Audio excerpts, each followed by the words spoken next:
नमस्कार. नंदकिशोर एज्युकेशनल या यूट्यूब चॅनलमध्ये मी आपलं सहर्ष स्वागत करत आहे. तर डायरेक्ट इनडायरेक्ट स्पीच म्हणजे प्रत्यक्ष अप्रत्यक्ष कथन भाग 7मध्ये मी आपलं सहर्ष स्वागत करत आहे. गणपती बाप्पांचं आगमन घराघरात झालेलं आहे आणि 10 दिवसांचे गणपती ज्यांच्याकडे आहेत त्यांच्याकडे आजही गणपती बाप्पा बसलेले आहेत. मंगळवारी गणेश विसर्जन होणार आहे आणि शिवाय 17 सप्टेंबर म्हणजेच मराठवाडा मुक्तीसंग्राम दिन आहे. याच्या सर्वप्रथम सर्वांना हार्दिक शुभेच्छा. चला तर अधिक वेळ न घालवता सुरू करूया आजच्या व्हिडिओला. इम्परेटिव्ह सेंटेन्स म्हणजेच काय? आज्ञार्थी वाक्य. याच्यामध्ये काय असतं तर आदेश म्हणजे कमांड, COMMANDS, आणि रिक्वेस्ट असतं, विनंती असतं. म्हणजे विनंतीवरून वाक्याचं अप्रत्यक्ष कथनाचं प्रत्यक्ष कथनाचं अप्रत्यक्ष कथनामध्ये म्हणजे डायरेक्ट स्पीचचं इनडायरेक्ट स्पीचच्या वाक्यांमध्ये कसं रूपांतर करायचं याचा आपण आज याविषयी चर्चा करणार आहे. आज्ञा, विनंती, एखादा सल्ला देणारे जे वाक्य असतात त्यांचं डायरेक्ट स्पीच म्हणजे प्रत्यक्ष कथनाचं, इनडायरेक्ट स्पीच, इनडायरेक्ट नॅरेशन म्हणा किंवा स्पीच म्हणा, त्याच्यामध्ये रूपांतर करत असताना काही नियम दिले जातात. ते नियम नीट समजावून घेऊन त्यांचं रूपांतर करणं गरजेचं आहे. यातला पहिला नियम असा आहे, जर रिपोर्टिंग व्हर्बमध्ये जर सेड टू आलं असेल तर ते सेड टू करता खालील शब्द योजले जातात. जसं कमांडेड आहे, ऑर्डर्ड आहे, ORDER आहे, ASKED आस्क्ड आहे, REQUESTED रिक्वेस्टेड आहे, अर्ज्ड आहे, URGED आहे, फॉरबेड आहे, FORBADE, किंवा ADVISED म्हणजे ॲडवाईज. अशा इत्यादी शब्दांपैकी कोणता तरी एक शब्द रिपोर्टेड स्पीचमध्ये वापरायचा जर रिपोर्टिंग व्हर्बमध्ये सेड टू असेल तर. जे मी वरती शब्द सांगितले त्याच्या भावानुसार, त्या वाक्याचा जो भाव असेल त्यानुसार इथे मी वरती जे शब्द तुम्हाला सांगितले त्यापैकी कोणता तरी एक शब्द तिथे योजावा लागतो. नियम क्रमांक दुसरा काय आहे तर रिपोर्टेड स्पीचचे जे क्रियापद आहे त्याच्या पूर्वी TO2 हे प्रीफिक्स लावायचं. म्हणजे प्रीफिक्स का म्हटलं मी? जे शब्दाच्या अगोदर येतं त्याला प्रीफिक्स असं म्हणतात आणि शब्दाच्या शेवटी लावलं जातं त्याला सफिक्स असं म्हणतात. प्रत्यय, शब्दाच्या शेवटी लावलं जातं त्याला प्रत्यय म्हणतात आणि शब्दाच्या अगोदर लावलं त्याला प्रीफिक्स म्हणतात. सफिक्स आणि प्रीफिक्स मधला हा फरक पण लक्षात घ्या. आता व्हर्बच्या अगोदर टू लावल्यानंतर ते जे क्रियापद असतं रिपोर्टेड स्पीचचं त्याच्या काळामध्ये काहीही बदल होत नाही. जसा काळ तसंच राहतो. उदाहरण बघा, डायरेक्ट स्पीचचं वाक्य बघा. Direct, the teacher said to the boys. आता the teacher said to the boys into inverted comma stand up. आता ह्या वाक्याचं इनडायरेक्ट म्हणजे अप्रत्यक्ष कथनामध्ये रूपांतर कसं होणार तर ते बघा. The teacher ordered. मी म्हटलं ना तुम्हाला, जे शब्द पहिल्यांदा वाचून दाखवले त्यापैकी कोणता तरी एक शब्द वापरायचा भावानुसार, वाक्याचा जो भाव आहे त्यानुसार. तर या इथे ह्या वाक्याच्या भावामध्ये म्हणजे टीचरने बॉईज, द टीचर म्हणजे शिक्षकांनी मुलांना आज्ञा दिली आहे म्हणून इथे काय येणार? इथे ऑर्डर्ड येणार. ORDERED, ordered. The teacher ordered the boys stand up. उभे राहा मुलांनो. लक्षात आलं? आता आपण तिसरा नियम बघू. जर वाक्य निगेटिव्ह असेल, नकारात्मक असेल, नकारदर्शक असेल तर वाक्यामध्ये सगळ्यात अगोदर नॉट, नंतर टू आणि त्यानंतर काय लावायचं? क्रियापद लिहायचं.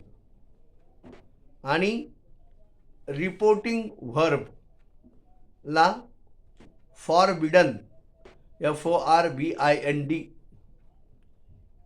म्हणजे आवश्यकतेनुसार आणि काळामध्ये बदल करायचा. आणि काय करायचं? नॉटला काढून टाकायचं, नंतर रिमूव्ह करायचं. उदाहरणार्थ बघा, डायरेक्टचं वाक्य बघा. Mother said to her daughter into inverted comma do not play. बघा वाक्य काय, डायरेक्टचं म्हणजे प्रत्यक्ष कथनाचं वाक्य काय? Mother said to her daughter, आई तिच्या मुलीला म्हणाली, कॉमा डू नॉट प्ले, खेळू नको. आता हे इनडायरेक्टमध्ये कसं होणार? मदर ॲडवाइज्ड, म्हणजे आईने सल्ला दिला तिच्या मुलीला. Mother advised her daughter not to play. और किंवा असं पण तुम्ही करू शकता, mother forbade MOTHER, mother forbade, FORBADE her daughter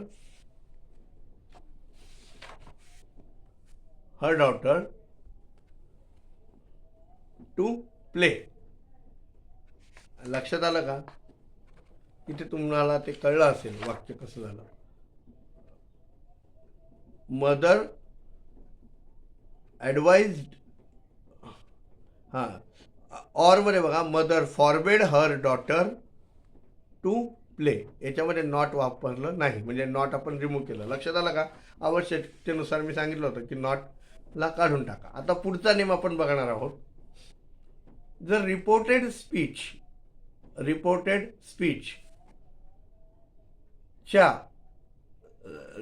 speech म्हणजे नॉमिनेटिव्ह ऑफ ॲड्रेस आला असेल, तर नॉमिनेटिव्ह ऑफ ॲड्रेसला रिपोर्टिंग व्हर्बचा कर्म म्हणून वापरलं जातं. उदाहरणार्थ, I said, comma into inverted comma come here Ram.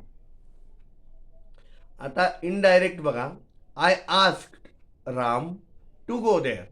लक्षात आलं? आता महत्वाची सूचना बघा, नॉमिनेटिव्ह ऑफ ॲड्रेसला नेहमी ऑब्जेक्ट म्हणजेच कर्म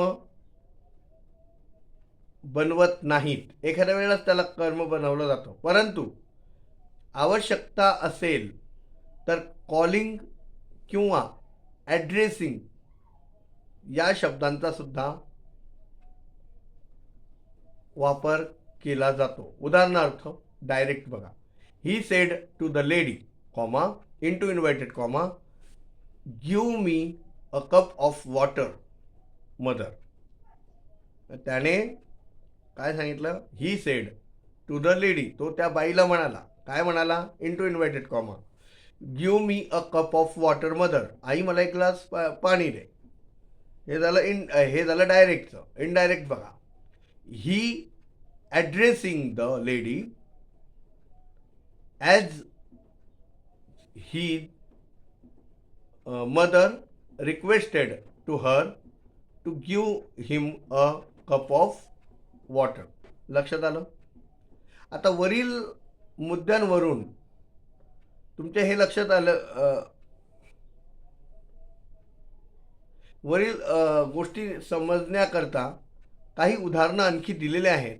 ती उदाहरणं तुम्ही बघा, म्हणजे तुमच्या लक्षात येईल. आणखी एक उदाहरण बघा, the teacher said to the boys into inverted comma raise up your hands. शिक्षकाने मुलांना सांगितलं की तुमचे हात वरती करा. इनडायरेक्ट बघा, the teacher asked the boys to raise up their hands. आलं लक्षात? पुढचं वाक्य बघा, direct, the servant said to his master into inverted comma give me a shirt to wear. मालकाने नोकराला सांगितलं की मला घालण्यासाठी शर्ट दे. इनडायरेक्टमध्ये बघा, the servant requested his master to give him a shirt to wear. आलं लक्षात? Direct. The headmaster said leave the room boys. इथून निघून जा. Indirect. The headmaster ordered the boys to leave the room. लक्षात आलं? पुढचा आणखी एक एक्झाम्पल देतो. Direct. The saint said to the people to be honest. Indirect. The saint advised the people to be honest. Direct. पुढचं.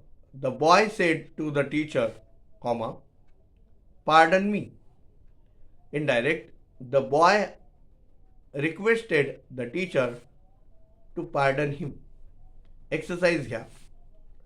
Turn the following sentences into indirect narration.